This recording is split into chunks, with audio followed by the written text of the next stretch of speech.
Unas siluetas llenan de presencia el vacío, un vacío de medio siglo. Están en algún sitio. Por eso lo llamamos desde el fondo de la noche, de la larga noche. Están en algún sitio.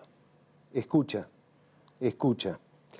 Son un grito en el silencio, la luz de la luz.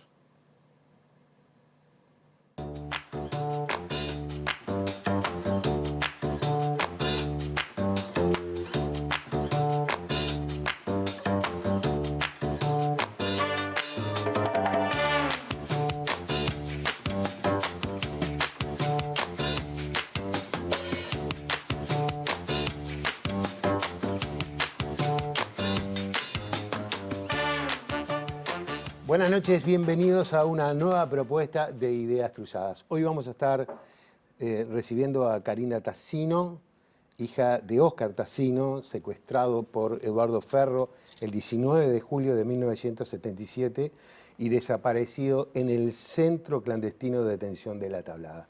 Karina, gracias por acompañarnos. Gracias a ustedes por la invitación. No, por favor. Y nos acompaña Mateo Gutiérrez, realizador audiovisual, hijo de Héctor Gutiérrez Ruiz, asesinado el 20 de mayo de 1976. Gracias por acompañarnos. Por favor, un gusto. Gracias por... ¿Nos pone nerviosos hablar de estos temas o estar en una conversación? Vos tenés un poco más de... Sí, yo hablar del tema no tengo problema. Así que no, en principio. Bien. Igual siempre salir, no estoy acostumbrado a salir en televisión, entonces si bien he salido, digo, esporádicamente, siempre la situación te provoca algún nervio, pero todo bien. ¿Tú te pones nerviosa todavía? No, a mí lo que me pasa no es el tema tanto de la televisión, aunque no estoy acostumbrada a la televisión, es el tema en sí. O sea, Claro. Es el mes de mayo, es la memoria, es poner de alguna forma el cuerpo y la voz para seguir reclamando lo que Claro. venimos reclamando hace más de 50 años. O sea, es esa la situación que, bueno, es como un poco difícil de explicar, pero bueno, si no lo hacemos nosotros. Vos sabés que tú me decías ahora, por eso yo lo llevé por ese lado, que te ponía un poco nerviosa y yo te decía, yo me sigo poniendo nervioso antes de cada programa, ¿no? Siempre digo por suerte, porque eso quiere decir que me importa lo que hago. Hay temas que me ponen más nervioso que otros. Este es uno de ellos porque uno tiene que tener el cuidado de caminar entre la historia, los sentimientos, ¿no? Sin caer en nada, en cosas que no tienen mucho sentido. Entonces, son programas también que para nosotros son programas difíciles, pero son programas que uno quiere hacer, ¿verdad? Porque quiere recordar la historia, ¿no? Que no quede en el olvido. ¿Sí? Y en este mes de mayo, bueno, hablar de estos temas. Así que bueno, muchísimas gracias por estar acá y vamos a empezar a conocernos por lo menos algo de ustedes. Nosotros les pedimos que nos manden un referente o me presenten un referente, alguien que por algún motivo les significa una referencia. Karina, tú nos presentaste a el trovador cubano, a Silvio Rodríguez. Explícamelo. Silvia, ahí ¿Es está. amor?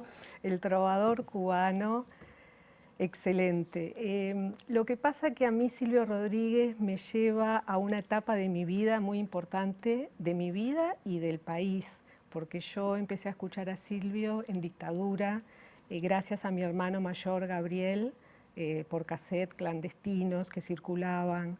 Date cuenta, yo tenía 13 años, estamos hablando del año 83, un año muy efervescente para el país, un año en que estábamos luchando justamente contra la dictadura por la democracia. Eran tiempos muy oscuros, pero era como esa luz de esperanza, ¿no? Imagínate yo con 13 años, o sea, el hecho de pensar que lográramos estar en democracia era una cosa que nos impulsaba. Silvio a nosotros nos emocionaba escucharlo, buscar un sueño rebelde y hermoso y saltar al vacío, ¿no? Que fue en definitiva lo que hicimos, y date cuenta que en esos años que si bien ya vivimos, ¿no? Porque somos de la misma generación, creo, Somos de la ¿no? misma, Del 83, o sí. sea, el 1 de Mayo, la formación de ACEP, la Semana del Estudiante, o sea, todas esas movilizaciones seguían pasando en el país cosas muy, muy terribles, ¿no? Seguían secuestrando gente, se llevaron presos a jóvenes comunistas, pasaron por situaciones horribles de violación, de tortura, desaparecidos hubo hasta el año 82. Sin más, yo recuerdo en el 84 una movilización que estábamos atrás del IABA, a punto de arrancar, y en el momento que vamos a arrancar fue tan rápido todo que la gente empieza a caer, vuelan zapatos, yo no entendía lo que pasaba, y lo que pasaba era que estaban atrás empezando a golpear, yo caí al piso.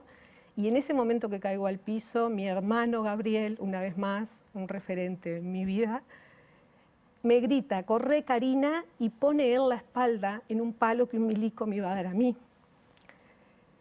Yo arranqué a correr, que no podía parar, y llegué a 18 de julio y éramos todos corriendo.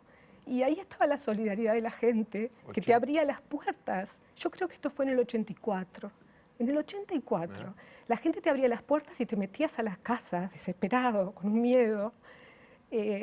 Y bueno, y entonces Silvio para mí, en tiempos tan oscuros, él fue un referente, porque la solidaridad, el amor que él canta, ¿no? Porque él canta amor a todo. Y solidaridad sin amor no existe. Y además, imagínate, en el 85 fui a verlo con mi prima. ¿Te acordás que Claro. estuvieron los festejos? Los festejos de la recuperación democrática, de la asunción de Sanguinetti. Exactamente. Y nosotros con mi prima elegimos ir, por supuesto, a ver a Silvio Rodríguez. Y fuimos a la Intendencia y allá de madrugada logramos entrar donde le estaban haciendo una entrevista, eran pocos periodistas. Y nosotras entramos porque conseguimos unos carteles de prensa, no recuerdo cómo fue, pero la cosa que entramos, estaba él con pocos periodistas y nosotras ahí, imagínate, con todas las esperanzas de recuperar la democracia, tener a Silvio ahí adelante. Y cuando terminó de hablar, me acuerdo que le digo a mi prima, vamos a pedirle un autógrafo, ¿viste? Porque era como que no tenía nada, no había nada. Y mi prima me dio un pedazo de su agenda. Y yo ahí hice una mentira piadosa, dijera mi abuela Mamina, le dije que ese día yo cumplía 15 años. Yo a los 2 días cumplía 15 años. No era tan mentirosa. Era solo por 2 días. Era piadosa. Y él Era piadosa. me puso, feliz cumpleaños, Karina, Silvio Rodríguez. O sea, y las esperanzas que teníamos, ¿no? Claro. Entonces, sí será un referente. ¿Cuál era, me recitaste un par de frases ahí, pero cuál era de los temas que te llamaban más? Todos me llamaban, Todos. porque hasta el día de hoy lo sigo escuchando. Mira, yo solo dejé de escuchar a Silvio Rodríguez cuando falleció mi hermano Gabriel. Gabriel era, lo encantaba Silvio, siempre analizando todas las canciones, queriendo entender su poesía. Y cuando él falleció, yo estuve mucho tiempo sin poder escucharlo porque realmente no podía escucharlo. Porque era como escucharlo a él. Escucharlo a él. Claro. Hasta que mi prima, una vez más, me regaló Segunda Cita y ahí empecé de nuevo. Y bueno, tengo todos sus discos, todas sus canciones. Ahora, Mariposas para mí... Bueno, había una. Todos tenemos alguna canción. Acá han venido muchos músicos y con todos siempre hemos hablado de eso, de qué importante es determinada parte de tu historia asociada, para decirlo bien, cuántas veces una música que es la que de alguna manera te despierta cosas, está asociada a una parte de tu historia. Sin duda. Algo que te pasó. Sin duda. ¿No? Entonces el recuerdo y el tener esa canción como decir, yo me gustaría escuchar tal cosa en ese momento, o escuchar canciones que te llevan a determinado momento. ¿Te gustaba Silvio Rodríguez? Sí, mucho. Y aparte estoy muy impresionado porque tenemos una experiencia muy similar con Silvio. Yo conocí a Silvio por mi hermano Marco, fallecido también, el mayor. Y a mí me encantó siempre Silvio, sobre todo la parte acústica, él con la guitarra, antes de la trova. Me gustaba mucho Rabo de Nube y todo ese tipo de discos, siempre. Y me pasa eso que dice ella, me gustó mucho durante mucho tiempo, unas letras increíbles. Increíbles, un escritor trovador impresionante. de primera. Mariposas, la guitarra es complicadísima. Tengo que tocar la guitarra. ¿Eh? Tocar la guitarra. Intenté y te puedo decir que Mariposas era ¿Pudiste? complicadísima, sí, así que gran guitarrista también. Pero me pasa eso, lo dejé de escuchar con el tiempo porque me recuerda a mi hermano, entonces fue quedando increíble. ahí, pero muy similar a lo que contaste tú, porque aparte yo recuerdo haber ido al 1 de mayo del 83 con esa edad que tú decías Sí. y al 27 de noviembre del 83. Sí. Claro. Pero en el 84 detienen a Marcos, a mi hermano. Yo no sé si no fue en una de esas. Capaz que fue Sí, ahí. porque la tienen detenida un par de días. Entonces, todo lo que contaste se me hace muy, muy familiar. No, de alguna manera son de la misma generación y vivieron experiencias bastante similares en determinados periodos. Bueno, vos sos un creador audiovisual, ¿está bien dicho? Bien. No, lo Realizador que dije la audiovisual. guitarra porque cuando alguien agarra así enseguida dice, porque es difícil es porque alguna vez lo Sí, intentó. yo soy musiquero, rockero, me encantan las violas, la guitarra. Lo intenté de joven, pero no era para mí. Bueno, pero está bien. Yo también lo intenté. Y alguna vez llegué a tocar una canción y después, por suerte, decidí arrancar para el deporte, para hacerle un bien a la sociedad. Bueno, acá algo parecido. Bueno, vinculado a tu pasión audiovisual, planteaste como un referente que podía aparecer hoy a Francis Ford Coppola, ¿no? Guionista, productor, director de cine. Tiene algunas películas que son impactantes, por lo menos El Padrino y Apocalipsis Now, que son de las que yo por lo menos me acuerdo como más importantes. Coppola para mí es el primero. Era un adolescente en la década del 80 y me di cuenta que me encantaba el cine, la fotografía, el cine, me convertí en un cinéfilo. Y entre Cinemateca, los videoclubs y alguna cosa que pasaba la televisión, hice como un curso intensivo de la década del 70 en cine y en música, pero en este caso en cine. Cine norteamericano, pero también cine europeo. Sobre todo gracias a Cinemateca. Y la década del 70 de Coppola a mí me partió como joven adolescente, porque tiene la seguidilla del Padrino, 1, La Conversación con Jim Hackman, Claro. El Padrino 2 y Apocalypse Now. Entonces es una década como muy pesada en cuanto a la cinematografía propia de él y a la impronta que deja. Y a mí me dejó eso. No un referente con respecto a lo que yo hago. Yo no hago nada que ver, documentales chiquitos y en base a entrevistas. No por ahí, pero sí por el concepto audiovisual de lo potente que puede llegar a ser la transmisión de un mensaje, ¿no? Y con una impronta bastante oscura, siempre vinculado a la muerte, siempre vinculado a los conflictos de las personas, de los seres humanos, disecando cada personaje muchísimo, ¿no? Cada personaje le saca muchísimo jugo y le toca las partes débiles, y yo me sentí siempre muy atraído por todo eso.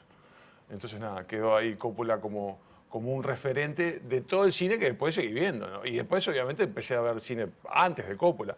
Pero lo que decías hoy tú con respecto a lo primero, ¿no? Un adolescente me pegó muchísimo ver El Padrino 1, ver Apocalipsis Now con 15, 16, 17 años. Es como que, como decimos nosotros, me partió la cabeza. Es como que...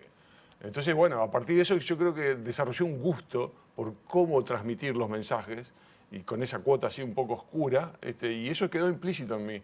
Y lo trato de aplicar en cualquier cosa que quiero hacer. Vos sabés que, bueno, mencionaste que yo no me acordaba del informante, la de Jim Hackman, la conversación, que era aquel tipo que tenía todo aparatos para grabar. Espía de sonido, espía, ¿no? un espía de sonido, es Pero maravilloso. un espía de sonido, pero escondido, una cosa, me acuerdo de...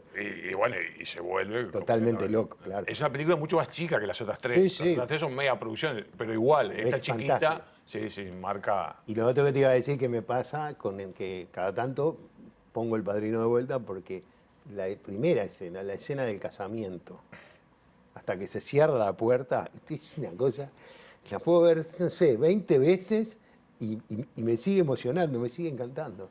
Bueno, sí, a mí lo comprobé con el tiempo, no sé cuántas veces las vi. Perdí la... Son películas que no me aburren, que las volvería a ver y las vuelvo a ver encantado con mi hijo, que las ve y le encanta, o sea... lo repito. Y encima Apocalypse Now tuvo como una vida propia que todavía sigue, porque Coppola presentó hace 2 años de una nueva versión. Sí. O sea, es una película que le ha seguido buscando la vuelta. Hizo una versión larguísima después de la original, ahora hizo una versión más corta, pero la tocó técnicamente. Escaneó el negativo y toqueteó el color, que en la original estaba medio como dark de más, y la refrescó, es otra película. No es otra película, digo, pero la refresca, la ves ahora con otra versión. Con una cosa de actualidad increíble. Entonces era una película que siguió teniendo vida. Vos haces producción.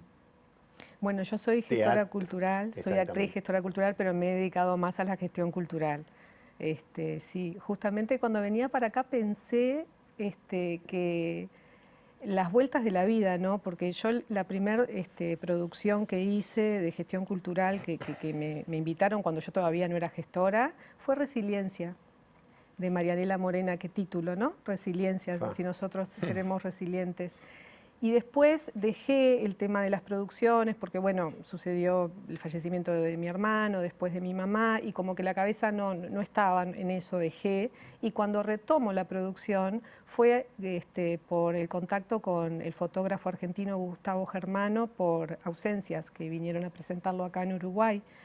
Y ahí de alguna forma me vinculé con el equipo de ellos que ya estaban trabajando y empecé a trabajar de vuelta, y después con el libro Las Palabras Guardadas que escribimos, hicimos 3 ediciones, recorrimos el país. Fue como una forma de volver a la producción, ¿no? Con temas que tienen que ver con el terrorismo de Estado. Nada, venía pensando eso, que ahora, 50 años del golpe, esas cosas que pasan en tu vida que nunca lo había pensado así. Claro.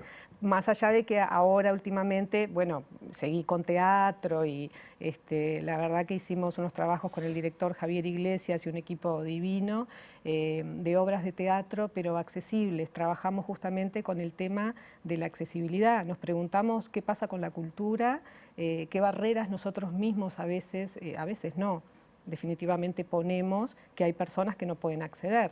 Nosotros, siendo un grupo de teatro independiente, logramos hacer obras. Arrancamos con una que el tema trataba sobre la enfermedad, la salud mental, mejor dicho.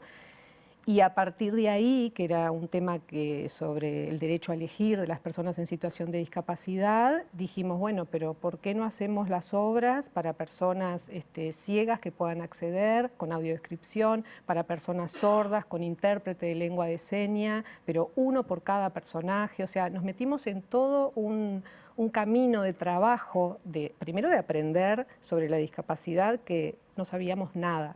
Porque una vez habla de discapacidad y piensa que es poner una rampa.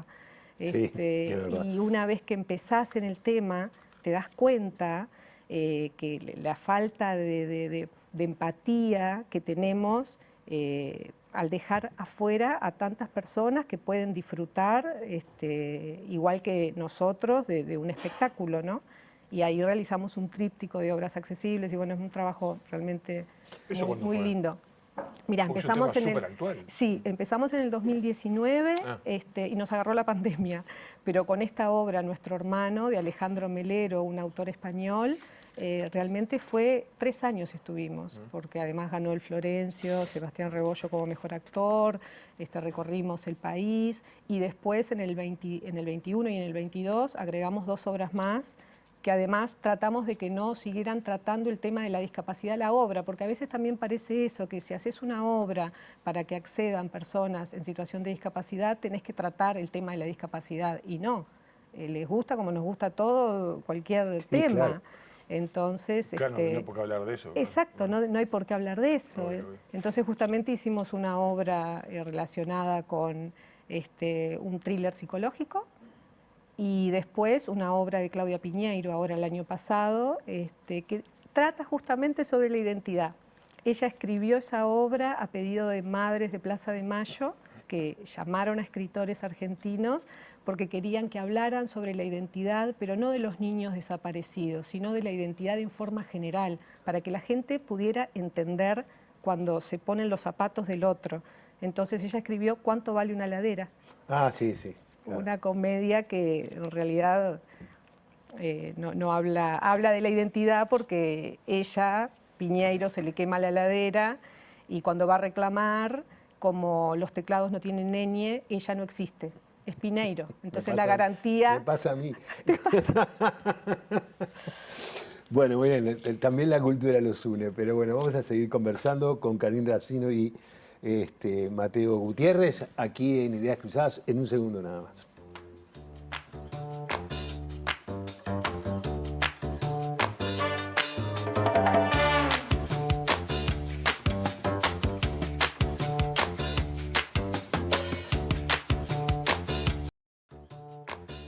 Presenta Mercado Agrícola de Montevideo, en el corazón de un barrio donde late la ciudad.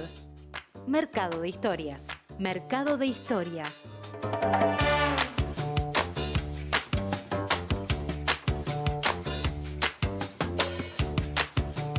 Seguimos conversando con Karina Tassino y Mateo Gutiérrez.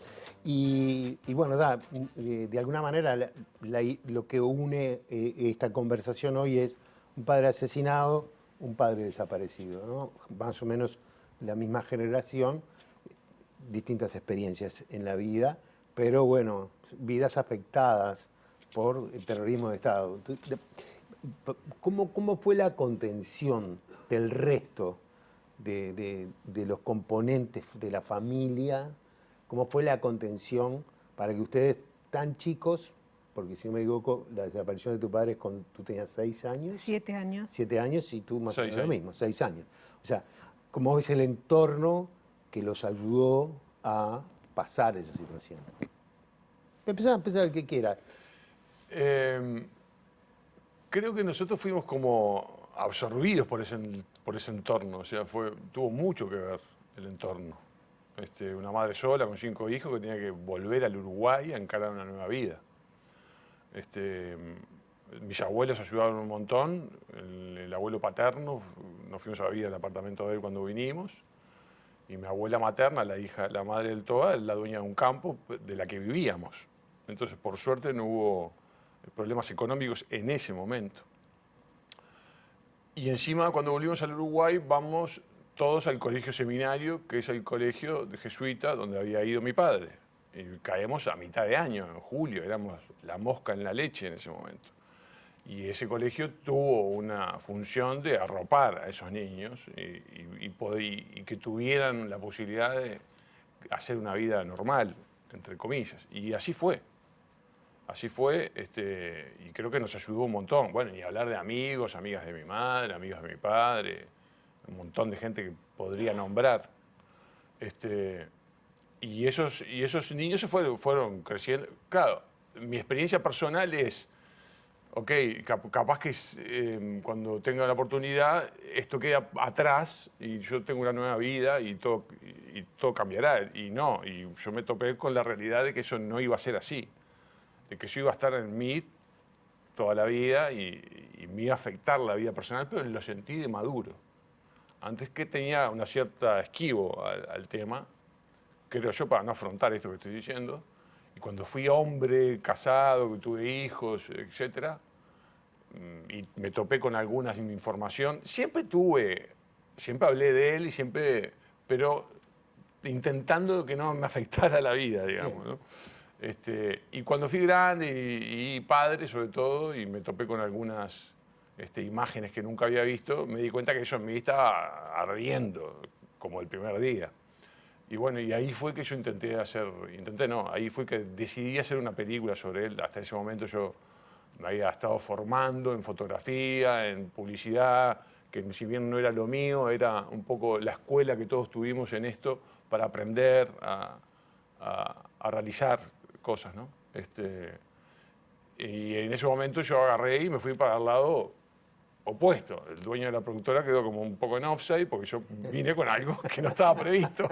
No era el plan. No era el plan. Y la verdad que le tengo que agradecer, y lo voy a nombrar, Diego Arzuaga, el dueño de Taxi Films, Sí, claro. la productora, muy conocida en su momento. Él, cuando yo vio que estaba decidido, puso todo lo que podía poner para que eso se hiciera. Y la verdad que es el productor de esa película y por suerte fue así. Y hubo una editora a mi disposición y un cámara a disposición Y estuve 2 años tratando de hacer eso, que era afrontar los miedos que Claro. yo venía arrastrando y hacer una especie de catarsis abierta, porque en el momento que lo decidí, creo que influenciado por Coppola, fui a rascar en todos lados donde pude. En el sentido me convertí en documentalista buscando el dato preciso, no me hagas el cuento con azúcar, ¿no? Endulcorado, sino el dato preciso. Con destino final. Sí, perdón, es la película DF Destino Final que yo hice como documental acerca de la vida y la muerte y el asesinato de mi padre. Sí. Acá, el año pasado, estuvo una prima tuya. Sí, Bettina. Bettina. Sí. Una científica, estuvimos hablando de ciencia, pero trajo una foto, Sí. porque nosotros le pedíamos, el año pasado le pedíamos en vez de un referente una foto, y ya trajo una foto de toda la familia, Hermosa sino que era Sí, marcaba toda la pantalla. tacinada, sí. Y entonces Hermosa ella decía foto. que, bueno, creo que salvo su padre, en ese momento la vida lo lleva a que tu madre estaba presa, tu padre estaba clandestino, tu tío estaba preso, otro estaba en Venezuela. Y de hecho ustedes quedan solos cuando llevan presa a tu madre. Entonces, como ahí hay una familia también. Y ella nos decía, una familia que nos contuvo a todos de alguna manera. Es que fue así, realmente fue así, porque imagínate la situación, nosotros solos, que vivíamos con mi abuela, porque cuando nos mudamos a Carrasco, la casa recién habíamos terminado estaba terminando de construir, porque mis padres habían salido sorteados en la UTE, en ese momento se les daba un préstamo para construir o para, ellos construyeron una casa con otros compañeros. Y mi abuela se había ido a Venezuela porque se habían llevado preso a mi tío Javier, fue el primero que se llevaron preso y mi abuela estaba muy mal, entonces nosotros quedamos solos. Y ahí quien nos contuvo fue la familia, justamente los padres de Bettina, mi tío Álvaro y mi tía Ida, y con mis primos, o sea, nosotros siempre decimos, a pesar de toda la tragedia que vivió nuestra familia, tuvimos la suerte de tener la contención de la propia familia y a pesar de vivir esos momentos tan terribles que vivimos, cuando estábamos con ellos, con mis primos y con los hijos de Javier, era como estar en otro mundo, o sea, realmente fuimos felices en esos momentos, como niños. Imagínate para mis tíos, ¿no? Hacerse cargo de nosotros económicamente, porque mi abuela era jubilada, o sea, hubiera sido imposible. ¿Cuántas familias no tuvieron esa suerte que tuvimos nosotros de tener la contención que tuvimos en esa familia? Yo conozco casos de personas que se llevaron presos a sus padres, a sus tíos y quedaron a la deriva. Entonces, realmente fue tremendo. Vos date cuenta que volviendo, hoy estoy mucho con mi hermano Gabriel y además hoy es el cumpleaños, mi mamá cumpliría 88 años, ¿no? Cuando a mi madre la secuestran, que le piden que le traiga una funda para encapucharla y llevársela y ella le pide que por favor la dejen con un guardia hasta la mañana porque estamos nosotros 3 solos. Yo tenía 5 años, mi hermano Marcelo 8 y Gabriel 11 y le dicen por supuesto que no. Mi madre cuando va a buscar la funda también agarra el dinero porque estaban revolviendo todo, llevándose todo y se lo pone en el pijama a Gabriel y va a besarlo, a abrazarlo y él le dice, mamá ya me tengo que levantar para ir a la escuela y ella le dice, no mi amor, seguí durmiendo y le da un beso. Ese fue el último beso que mi madre le dio a Gabriel con 11 años hasta los 15. Porque cuando encontramos a mi madre después de 9 meses en tortura en el Fusna, que estuvo desaparecida 9 meses, y empezamos la visita, ellos consideraban que Gabriel era mayor, era adulto. Entonces tenía visitas con mi tía, con adultos, con una pared de por medio, un vidrio y un teléfono. O sea que Gabriel no pudo besar ni tocar a mi madre desde los 11 hasta los 15. ¿Qué es eso si no es terrorismo de Estado? No. Es terrible. No, yo te dije que el programa iba a ser difícil. Hay un hecho, digo, en algún momento dijiste algo así como la persona que se llevó a mi padre, que lo mató, está viva. y no me dice dónde está. Pero claro, ellos saben dónde está mi padre y los demás desaparecidos, detenidos desaparecidos. O sea, es una cosa que realmente vos decís, ¿cómo puede ser que a 50 años del golpe de Estado, hoy tengamos que seguir reclamando verdad y saber qué hicieron con ellos y saber dónde están y saber dónde están sus restos? Es como una cosa que, y encima hoy con el retroceso que tenemos, ¿no? Porque realmente hoy están apareciendo voces. Siempre dijimos que la dictadura fue cívico-militar. Durante muchos años no se escuchaba que nadie hubiera apoyado la dictadura, pero ahora se escuchan. No solo se escuchan, sino que están en el Parlamento y que defienden a los criminales terroristas de Estado. Porque todo eso que hicieron fue con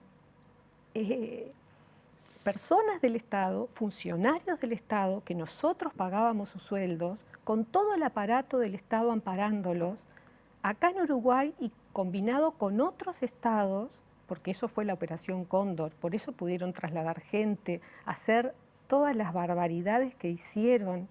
¿Y cómo hoy todavía seguimos discutiendo eso? Es horrible, ¿tá? Es así, pero hay un elemento que está asociado un poco con tu historia, y es el de, bueno, estamos ante dos casos, ¿no? El caso de un desaparecido y el caso del asesinado, que percibí en un momento que cuando lo dijiste no, que murió no, que lo mataron, que lo asesinaron. Porque a veces es difícil decir esa palabra, ¿no? A tu padre lo desaparecieron. Hasta el día de hoy. Hasta el día de hoy. A tu padre lo mataron.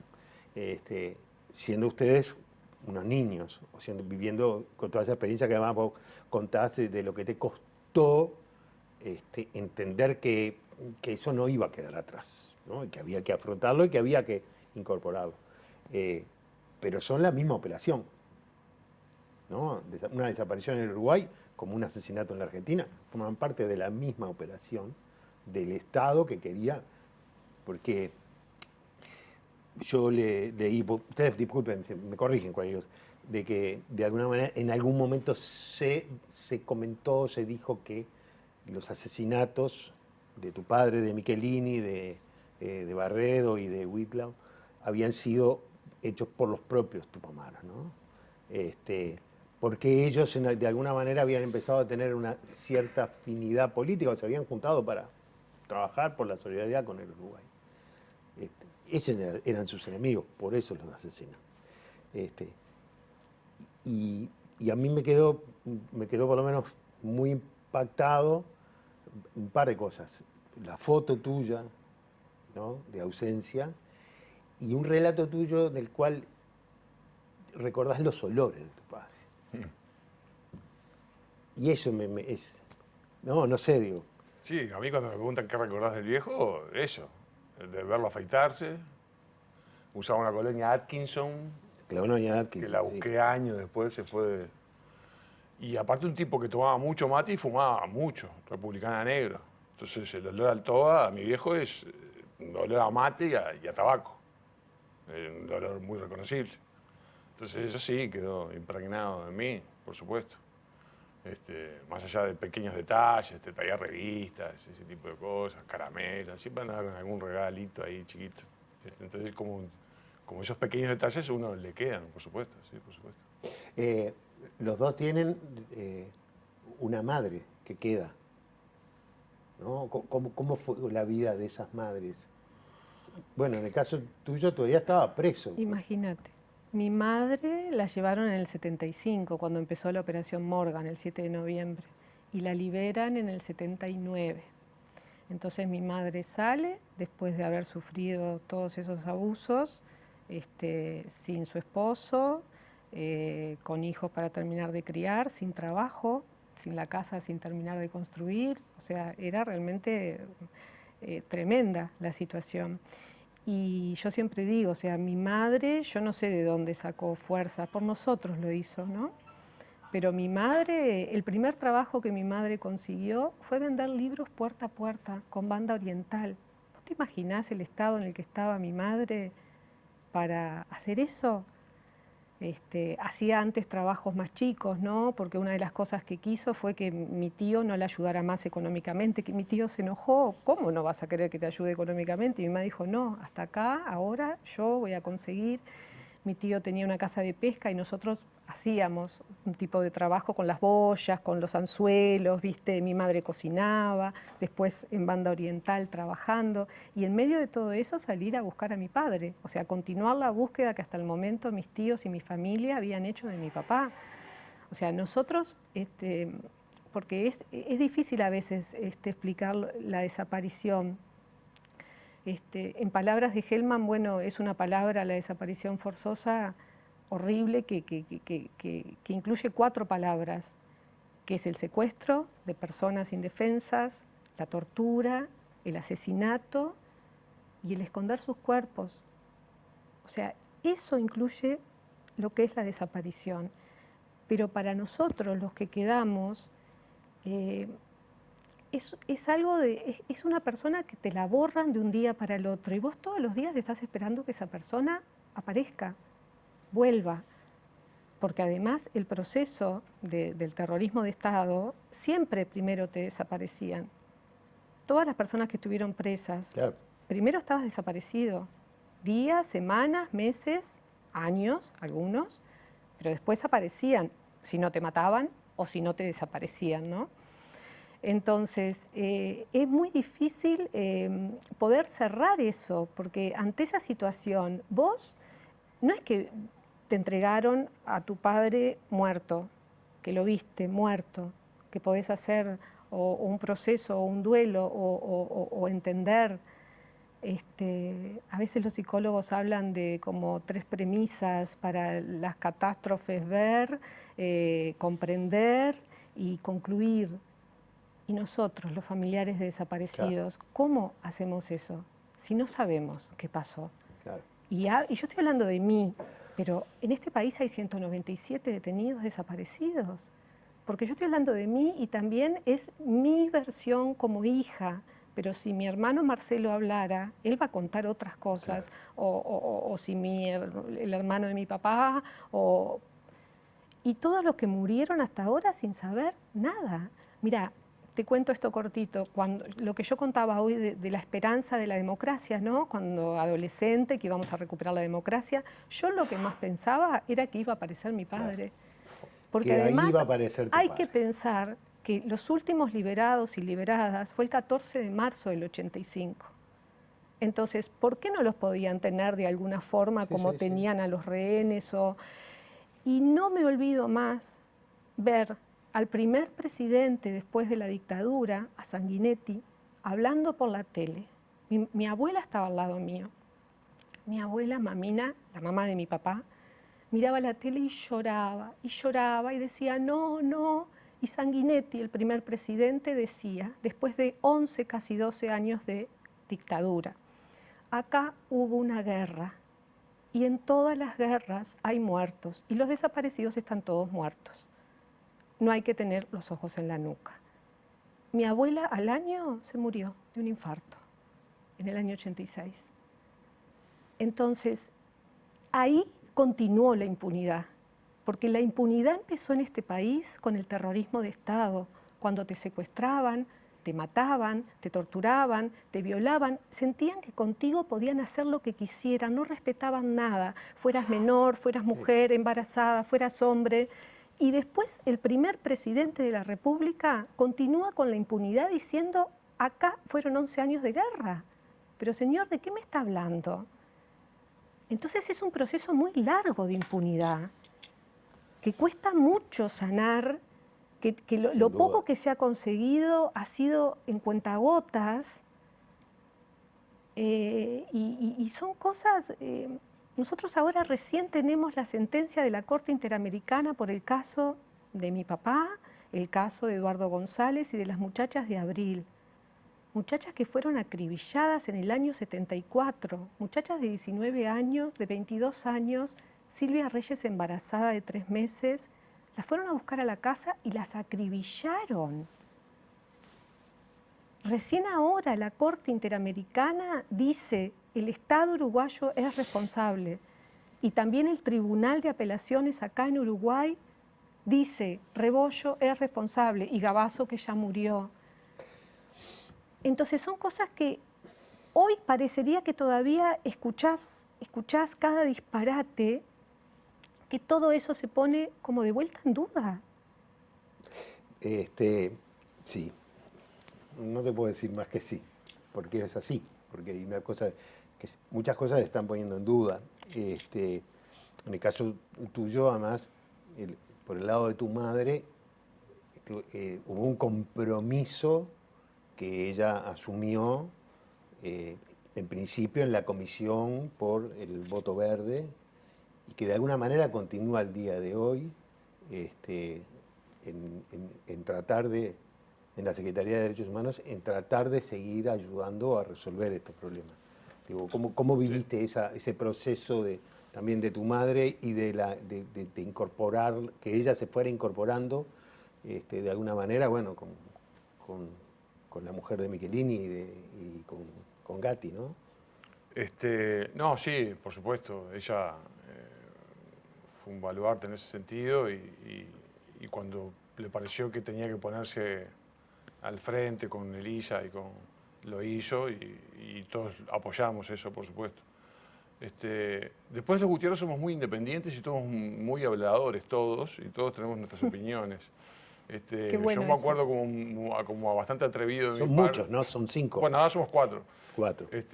Bastante atrevido de mi parte, me acuerdo de haberle dicho que no veía con tan buenos ojos que empezara a hacer política activa.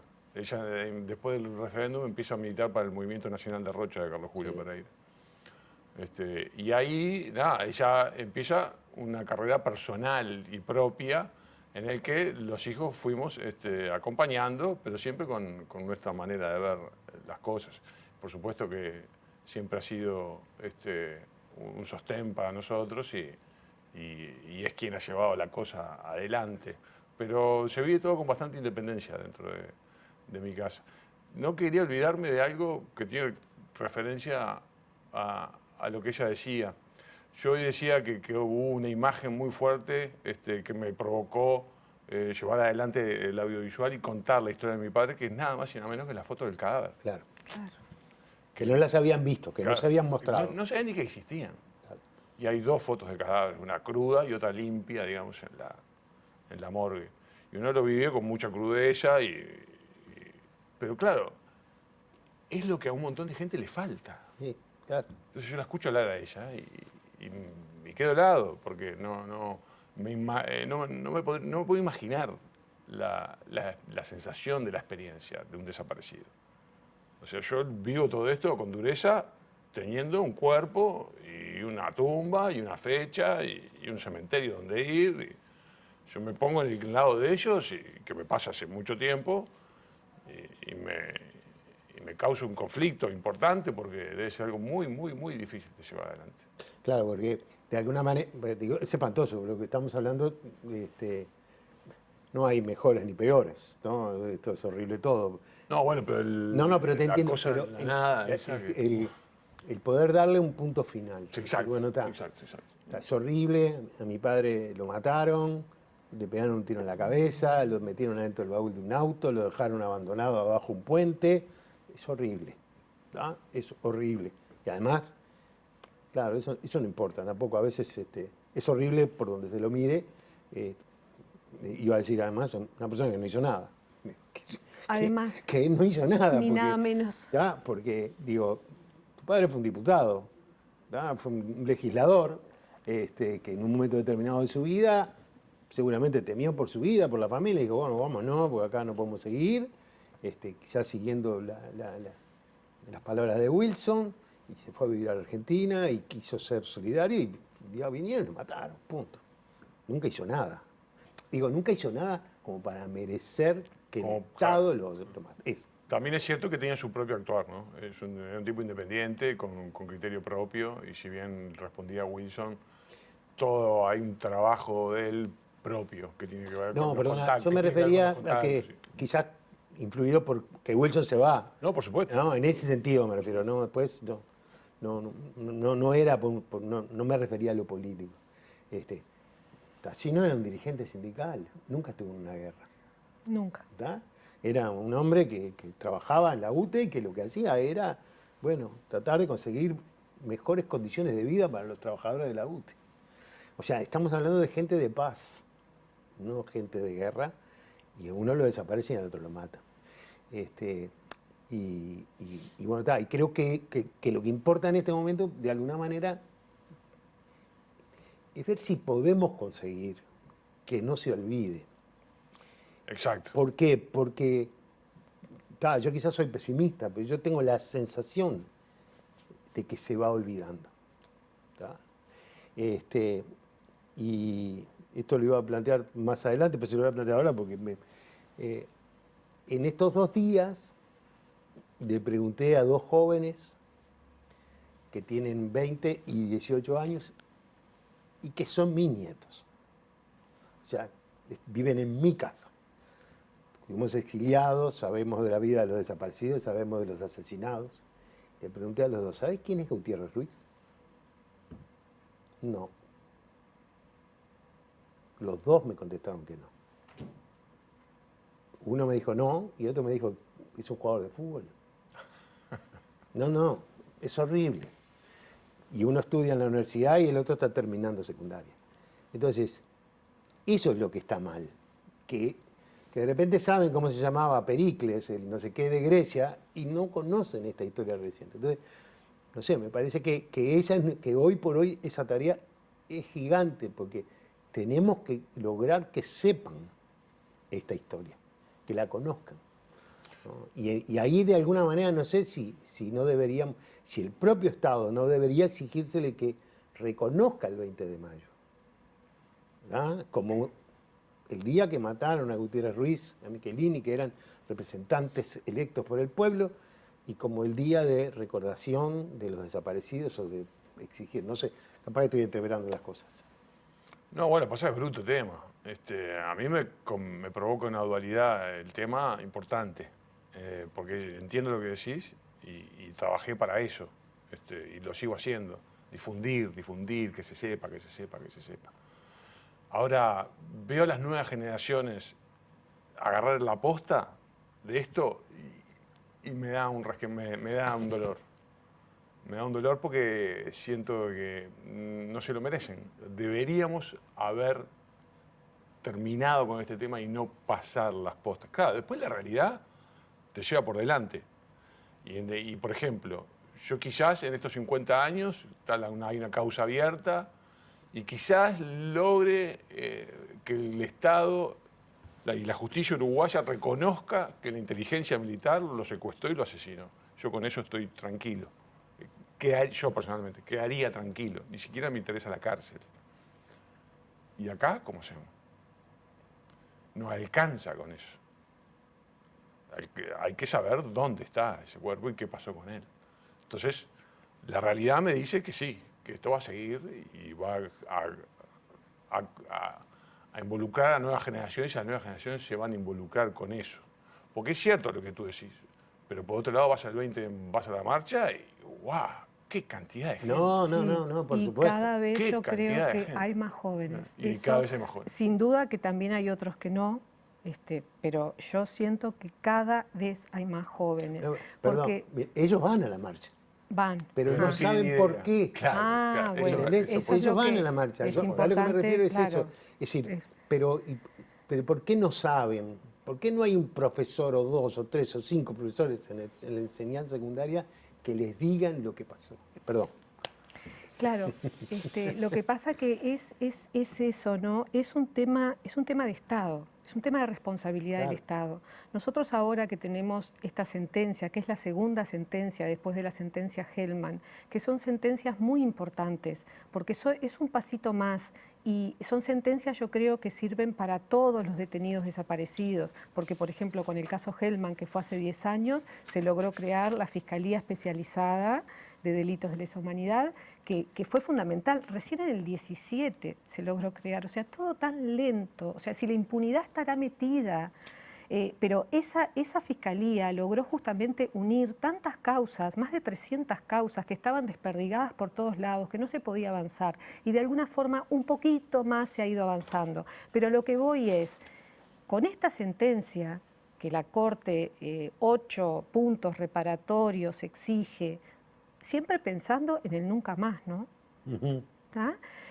Uno de los puntos es un acto que tiene que hacer el Estado de reconocimiento de que el Estado fue responsable. Porque nosotros durante la dictadura, cuando salíamos a reclamar ustedes lo que les había pasado durante la dictadura, o nosotros con familiares desaparecidos o familiares secuestrados que no sabíamos dónde estaban, o presos o presas políticas, nos decían que no. O sea, era como decir no, o sea, esto no pasa en este país, no, o sea, tuvimos que pasar muchísimas cosas para lograr hoy, a 50 años del golpe de Estado, el año pasado, tener esta sentencia de decir, no, señores, el Estado fue y es responsable. Entonces, en el acto público, ¿qué es lo que nosotros pedíamos? Que el presidente de la República, que es el mando máximo de las Fuerzas Armadas, es quien tiene que presidir ese acto, porque es la forma de decir, a ver, esto no puede pasar nunca más, el Estado uruguayo es responsable de esto, y sin embargo el presidente no quiere estar. Entonces son temas tan complicados, porque yo digo, ¿por qué el presidente no quiere estar? No sabemos por qué el presidente no quiere estar. Pide que esté la vicepresidenta. No tenemos nada contra Argimón, al contrario, pero esto, por la magnitud y por todo lo que tú decís, la importancia que tiene que ser el mandatario máximo. El representante el primer representante del Estado. Primer representante del Estado y el jefe de las Fuerzas Armadas, donde puede exigir, señores, digan lo que saben, porque acá el único presidente después de la dictadura que exigió eso fue Tabaré Vázquez, porque Valle, no podemos olvidarnos lo que hizo con la Comisión para la Paz, que fue como empezar a abrir una puertita, porque hasta el momento acá no pasó nada. Y Tabaré Vázquez fue el primero que exigió, pero los resultados fueron vergonzosos, porque una vez más mintieron, porque por ejemplo dijeron que el maestro Julio Castro había muerto poco menos que de depresión y que sus cenizas habían sido cremadas, como la de mi padre y la de tantos más, y esparcidas románticamente en el batallón 14, y apareció el cuerpo del maestro Julio Castro con un balazo en la cabeza. Claro. Entonces, vuelven a mentir. Eso es impunidad metida hasta los huesos. Y ellos se sienten orgullosos de lo que hicieron. Se sienten orgullosos de lo que le hicieron a tu padre, a mi padre, a los 197 detenidos desaparecidos, a los miles de presos que pasaron por este país. Y hoy hay gente que los defiende y los apoya y le quiere dar la prisión domiciliaria. Y vos decís, ¿cómo puede estar pasando esto hoy en Uruguay? Y está pasando. En el 21, cuando fueron a hablar ustedes se acordarán, fueron a hablar con Lacalle y a pedirle que liberara a los presos de Domingo Arena porque estaba presa la democracia ahí. ¿Quién puede decir un disparate tan grande? Por supuesto que Lacalle no accedió, pero ahora están haciendo esta ley. Familiares le pide por favor que se ponga en la ley, que se aclare.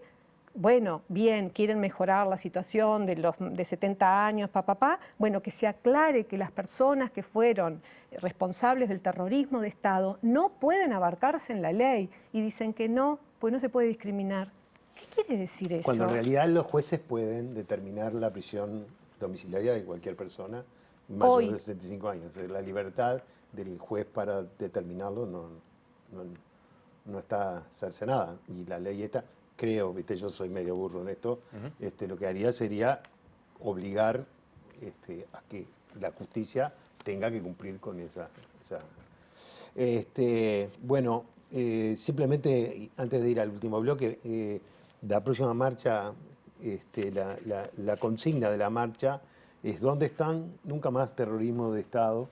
Los invito en un momento a reflexionar sobre este final. Ya seguimos.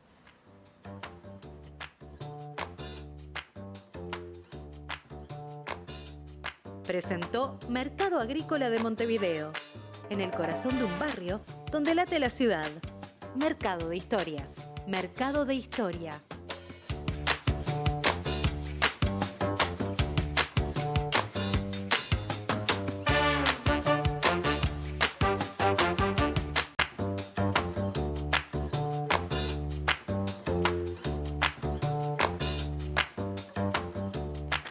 Bien, seguimos conversando con Karina y con Mateo.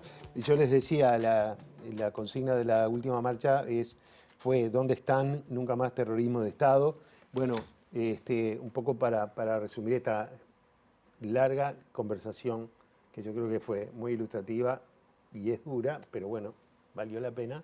Bueno, me decías, hay procesados o en inicio de proceso, pero todavía no hay ninguna condena sobre el asesinato de tu padre. Y algo me decías de ahí que sacan información para un lado, sacan información para el otro como despistando. Bueno, son como dos cosas diferentes. Una, la causa actual, que hay procesados para abrir un juicio contra, y en realidad a mí lo que me interesa no son tanto los nombres, sino contra el Servicio de Inteligencia del Ejército. Acá nos topamos contra un problema, esto es muy personal, que es que hay muchos muertos, quedan pocos vivos en la responsabilidad jerárquica. Claro. Entonces se van cayendo. Entonces, todos estos que estamos juzgando nosotros están juzgados, son los mismos en todos los casos. Es inteligencia militar del ejército. Entonces, le recaen todas las causas, esas que hablaba de algunas causas, a casi la misma gente. ¿Qué pasa de eso? Es que no tenés ninguna esperanza, yo por lo menos, de que hablen o que digan algo. Ya tienen la vida arruinada, ya están, si vamos nombre por nombre, ya están, van a estar presos toda su vida, salvo que pase algo. Entonces, no tengo muchas expectativas en cuanto a que suceda algo en el juicio de parte de ellos. Simplemente que el fiscal tiene herramientas como para llevar adelante la conclusión de que ese asesinato y ese secuestro se hizo con inteligencia del ejército organizándolo. Entonces, es por ahí donde yo quedaría semiconforme. Yo no hablo ni de justicia a esta altura, hablo de poner un poco las cosas en orden y la historia en orden. Y yo con eso me conformaría hoy. Lo otro que me decías que es la desinformación, es algo que nosotros venimos viviendo desde el año 85, cuando se hizo la comisión parlamentaria Miquelini Gutiérrez Ruiz. Ahí ya se mandó un testigo que no era, dijo cosas que no eran, una enfermera tal, la de Trías, no sé si se acuerdan de eso, sí, despistando la información. Y ahora hace poco, en el 19, porque nosotros pedimos esa comisión como referente para el juicio en Argentina porque se encontró Bacacay, que es un lugar atrás de Orleti, sí, no me quiero extender, pero sí, todo eso removió muchísimo, sí, lo nuestro y alimenta, digamos, lo de acá. Salió un programa en otro canal hablando de que de la familia de Gutiérrez Ruiz habían pedido eso, y en vez de hablar de Bacacay, que era lo importante, no, empecé a hablar de Trías de nuevo, de la información falsa. Entonces yo lo dije, 2019, dije, qué problema tenemos. Está habiendo una impunidad en retroceder en la información encima. Exacto, y sí, eso para mí fue un golpe. Es como empezar todo de nuevo. Sí. Entonces a eso me refería. En un momento hoy hablaste de las palabras guardadas de este libro, tercera edición que me trajiste, que es un libro de testimonios, ¿no? Sí, más que de testimonios, o sea, nosotros fue a partir de las denuncias de gente por la Operación Morgan, ¿no? Que sufrieron los abusos que sufrieron por el Estado, por el terrorismo, y nos dimos cuenta justamente todo esto, por la impunidad y por lo lento que viene la justicia, que era importante contar las historias. Y no quisimos que fueran exactamente testimoniales, sino un poco ficcionadas, ¿no? Ficcionadas, es verdad.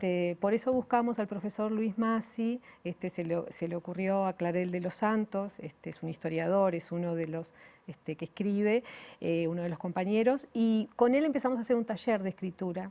Ninguno habíamos escrito nunca, entonces imagínate, yo pensaba cuando vos contaste hoy, cuando llegaste con la película, ¿no? El documental, todo lo que tuviste que enfrentarte, y bueno, yo de alguna forma fue a través de esto, Claro. con la escritura, con el taller, encontrarme con personas que habían estado presas con mi madre, escuchándolas contar cosas que mi madre nunca nos quiso contar porque nos decía que no queríamos que sufriéramos más de todo lo que habíamos sufrido, no quería que tuviéramos odio, y yo creo que era porque ella no podía contarlo, además, ¿no? Las palabras guardadas. Las palabras guardadas, así fue. Entonces, bueno, esto fue realmente en el 17, pero fue, o sea, hicimos 3 ediciones de 2000 libros cada edición, que es bastante, y fueron muy seguidas. Y hoy, a 50 años del golpe de Estado, me parece que es importante que las nuevas generaciones lean, sepan, se enteren por todo lo que hablábamos hoy. Más allá de que estoy convencida que cada 20 de mayo es mayor y van más jóvenes, por suerte, pero bueno, es necesario saber qué pasó. Como dice Patricio Guzmán, lo debes de conocer, del documental Nostalgia de la Luz, la memoria es como la gravedad, siempre nos atrae. Y es así. Qué buena frase. Mateo, muchas gracias por haber venido. Gracias, profe. Gracias por tu generosidad. Karina, fue un gusto que hayas venido. Espero que hayamos aportado un grano de arena Ojalá que sí. En esto de tratar de que no se olvide. A ustedes los invito para el próximo domingo, donde estaremos haciendo un nuevo programa de Ideas Cruzadas, recordando siempre que conversar es pensar juntos en voz alta. Hasta el domingo.